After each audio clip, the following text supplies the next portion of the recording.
Hello everyone, welcome to Bansal academy. तो आज हम स्टार्ट करेंगे प्लांट किंगडम से। प्लांट किंगडम में हम एल्गी से स्टार्ट करके एंजियोस्पर्म तक सारा पढ़ेंगे। चलिए फिर स्टार्ट करते हैं प्लांट किंगडम।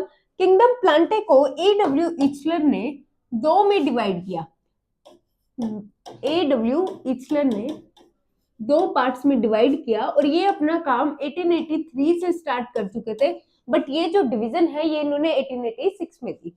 तो प्लांट किंगडम में पहला जो आता है वो आता है क्रिप्टोगैम्स, और हम इनको क्रिप्टोगैमिया भी लिख देते हैं। एंड जो दूसरा पार्ट है दैट इज फेंड्रोगैमिया। अब इसका मतलब क्या है दोनों का? क्रिप्टो का मतलब होता है हिडन एंड गैमिया का मतलब होता है स्ट्रक्चर्स which produce gametes,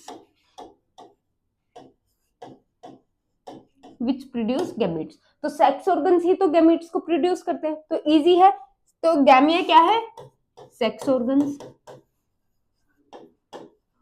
ऐसे ही फेंड्रो का मतलब है एक्सपोज्ड। फेंड्रो का मतलब क्या आ जाता है? एक्सपोज्ड। एंड गैमिया का मतलब again sex organs, structures which produce gametes. Done. अब इनको फर्दर डिवाइड किया गया है। क्रिप्टोगैम्स को अगर हम फर्दर डिवाइड करें तो ये तीन पार्ट्स में डिवाइड होता है। One is thallophyta, thallophytes. Second is bryophytes, second is bryophytes and third is pteridophytes.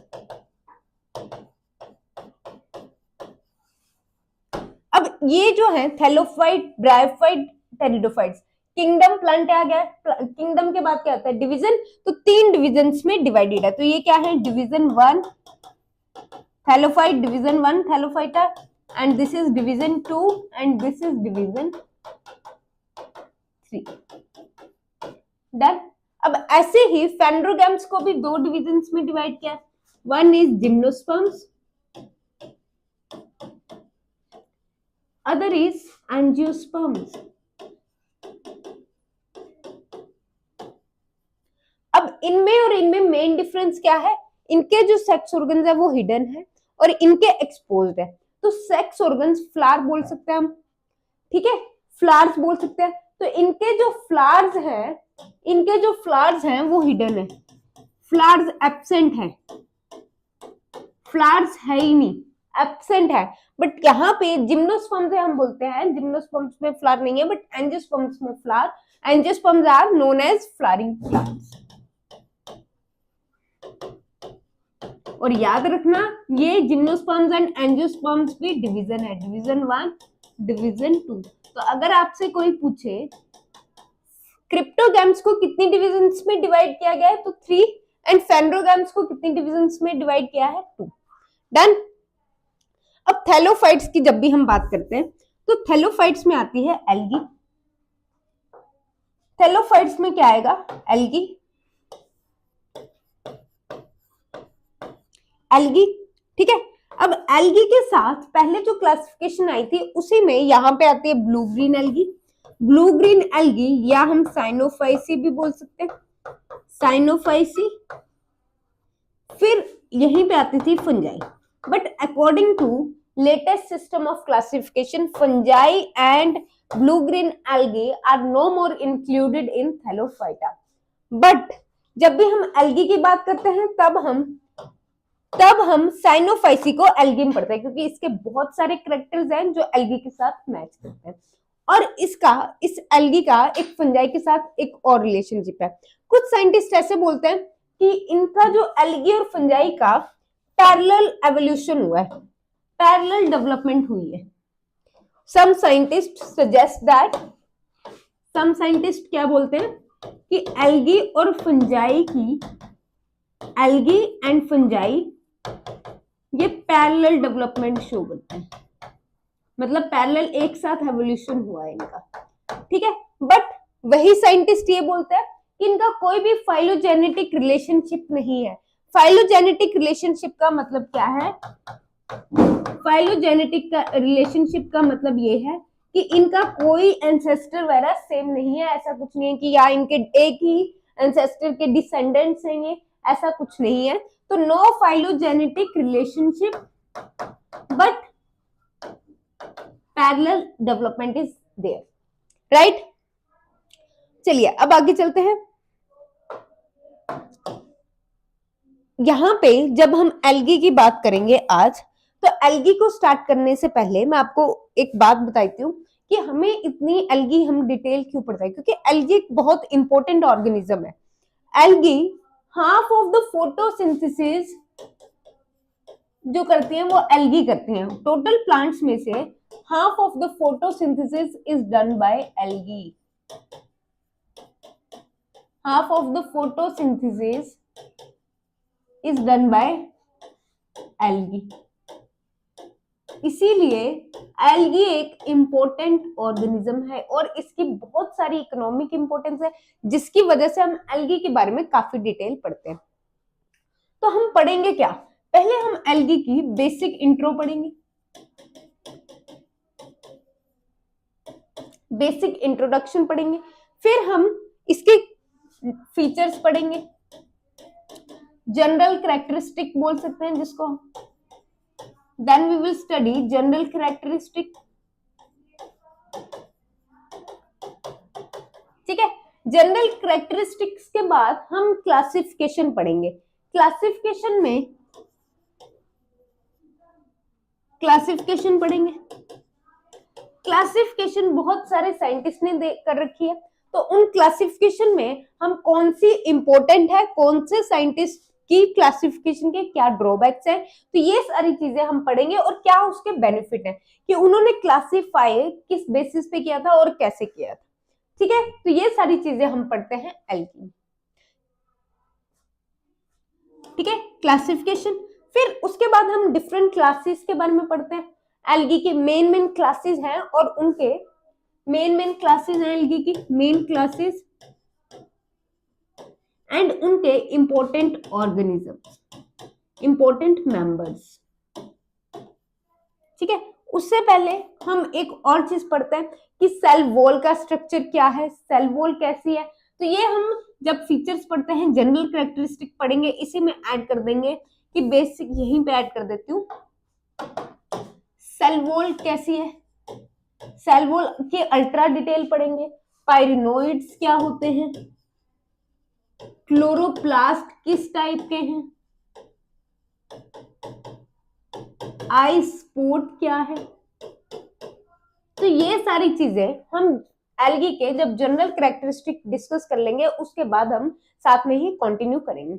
और साथ में हम एक और चीज पढ़ते हैं यहाँ पे एल्गी की रिप्रोडक्शन के बारे में, रिप्रोडक्शन के बारे में पढ़ते हैं। फिर हम साइकिल्स के बारे में पढ़ते हैं, haploid, diploid, alternation of generation, वो सारे लाइफ साइकिल के बारे में पढ़ते हैं हम, ठीक है। तो यहीं पे इसी तरह हम एल्गी को कंप्लीट करेंगे, ठीक है। चलिए अब एल्गी में लर्न करने वाली एग्जांपल्स बहुत सारी हैं, तो आपको साथ के साथ लर्न करना है और मैं बताऊंगी आपको कौन सा पार्ट कहाँ इंपॉर्टेंट है, कहाँ से क्वेश्चन बन सकता है, ठीक है। चलिए फिर स्टार्ट करते हैं।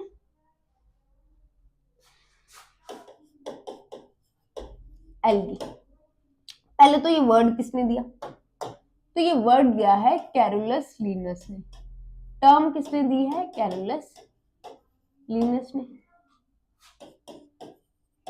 टर्म्ड बाय कैरोलस लिनस, ठीक है, ये साइंटिस्ट है।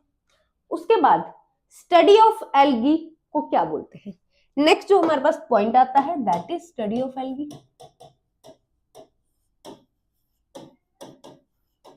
तो स्टडी ऑफ एल्गी को या तो हम बोलते हैं फाइकोलॉजी या हम बोलते हैं एल्गोलॉजी, ठीक है। अब इसमें फाइको क्या है, जो फाइकोस है, फाइकोस एक ग्रीक वर्ड है, फाइकोस इज अ ग्रीक वर्ड जिसका मतलब होता है सीवीड, वीड समझते हो, ठीक है, अनवांटेड प्लांट्स, तो पानी में ये कुछ सीवीड टाइप है, सीवीड है।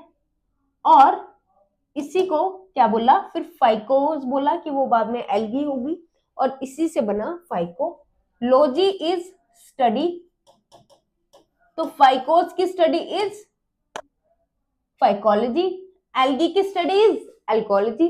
तो ये बातें क्लियर हो गई, ठीक है। अब फादर ऑफ एल्गोलॉजी या फाइकोलॉजी, फादर कौन है, फिर इंडिया में कौन है, इंडियन फादर कौन है, इंडियन फादर ऑफ एल्गोलॉजी या फाइकोलॉजी लिखते हैं मेनली, ठीक है। तो आप अगर हम बात करें फॉरेन की, तो फ्रिट्ज जो है ये बहुत इंपॉर्टेंट साइंटिस्ट है। एफी फ्रिट्ज इनका नाम है, एफी फ्रिट्ज इनका नाम है, बहुत ही इंपॉर्टेंट साइंटिस्ट है, ठीक है। और इन्होंने एक अपनी बुक लिखी थी, structure and reproduction of algae. मैं आपको बता दूं, फादर पे क्वेश्चन आता है, बुक कौन सी है, कौन ऑथर है, इस पे क्वेश्चन आता है। तो अगर ये फादर है एल्गी के, तो आपको ये जानना ही बहुत जरूरी है कि इनने अगर कोई बुक लिखी है तो उसके बारे में आपको पता होना चाहिए, ठीक है। इंडियन फादर कौन है, इंडियन फादर है एमओपी इंजर, एमओपी इंजर। अब ऐसे इनको फादर नहीं बोल दिया, इन्होंने एक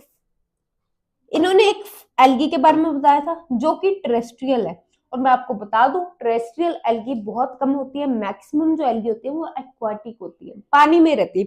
अब आप बोलोगे मैम बारिश के मौसम में तो इतनी एल्गी देखने को मिलती है, आपका जवाब उसी में, बारिश के मौसम में दीवार पे मिलेगी, पेड़ के ऊपर मिलेगी, तो वो मॉइस्चर आ जाता है, पानी कितना होता है। तो एल्गी का जो बेसिक हैबिटेट है वो क्या है, वाटर। तो वाटर उसको चाहिए, चाहे वो पानी में हो चाहे वो पानी के बाहर हो। तो एमओपी इंजर ने एक एल्गी को डिस्कवर किया था, डिस्कवर्ड टेरेस्ट्रियल एल्गी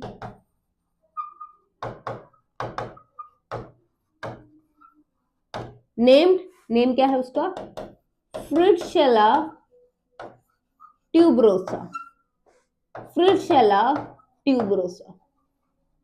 किसने किया था इसको डिस्कवर, एमओपी इंजर ने, जो कि फादर ऑफ इंडियन फाइकोलॉजी।